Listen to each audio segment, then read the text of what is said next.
Une des stratégies importantes à développer en stimulation du langage, c'est la stratégie d'attendre. Il est important de laisser du temps aux enfants pour communiquer.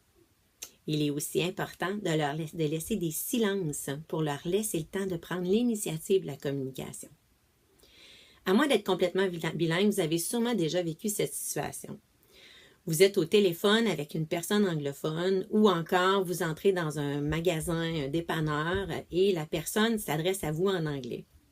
Vous répondez quelque chose et ensuite vous retournez dans votre voiture ou encore vous raccrochez le téléphone. Et par la suite, vous vous dites « Ah, voyons, je le sais, j'aurais dû y dire ça de telle façon ou de telle façon. Pourquoi donc j'ai pas été capable de lui dire comme il faut? » En anglais, vous êtes moins habile et c'est plus long pour vous d'aller chercher les informations, d'organiser vos phrases, d'aller chercher les mots dont vous avez besoin. L'enfant qui apprend à parler en français est exactement dans cette situation-là et il a besoin de plus de temps pour être capable d'aller chercher les mots dont il a besoin, mais aussi d'organiser les phrases pour dire ce qu'il a besoin de dire. C'est donc important de leur laisser du temps pour qu'ils soient capables de mieux répondre et de vraiment utiliser tout ce qu'ils connaissent au niveau du français. Et ça, c'est encore plus important si on est avec des enfants qui vivent des difficultés. Il y a 3 situations où il est important d'attendre. Premièrement, avant de parler.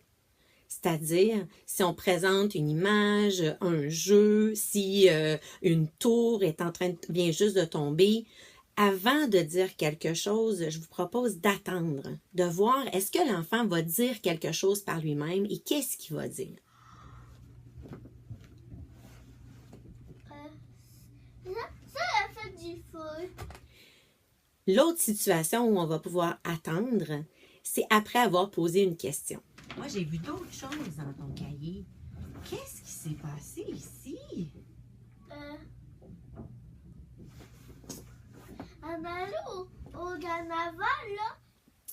La dernière situation, c'est après avoir utilisé un modèle ou une reformulation. On va attendre après pour voir qu'est-ce qu'il va nous répondre, pour voir si lui va reprendre le modèle qu'on lui a donné et s'essayer de le redire à nouveau.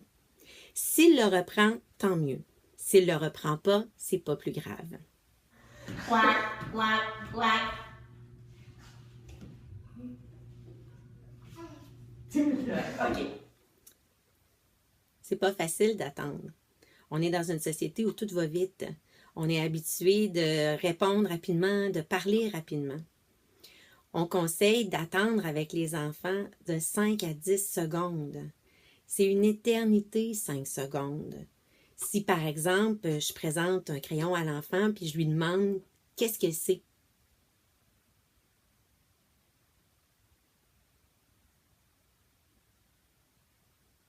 5 secondes, c'est ça. Habituellement, après 3 secondes, on fatigue, puis on a le goût de recommencer à parler. Pour m'aider à attendre puis à penser d'attendre, je vais utiliser différentes stratégies. Une des choses que je vais utiliser, c'est de me faire un petit carton ou un petit post-it où je vais indiquer un 5 pour m'aider à y penser pendant que je joue avec les enfants. Une autre façon qui peut être intéressante, c'est d'indiquer sur votre main un 5 pour vous faire penser aussi, parce que votre main va passer dans votre visage, dans votre champ de vision plusieurs fois pendant que vous parlez, pendant que vous faites, que vous donnez la collation, pendant que vous jouez avec l'enfant. Et c'est aussi un bon truc pour s'aider à penser, de laisser plus de temps à l'enfant pour répondre. Il est possible aussi que vous ayez de la difficulté à attendre parce que les autres enfants du groupe parlent ou répondent à la place de l'enfant avec qui vous parlez. Pour vous aider à gérer cette situation, je vous ai fait une autre capsule qui vous démontre comment aider les enfants à gérer le tour de parole.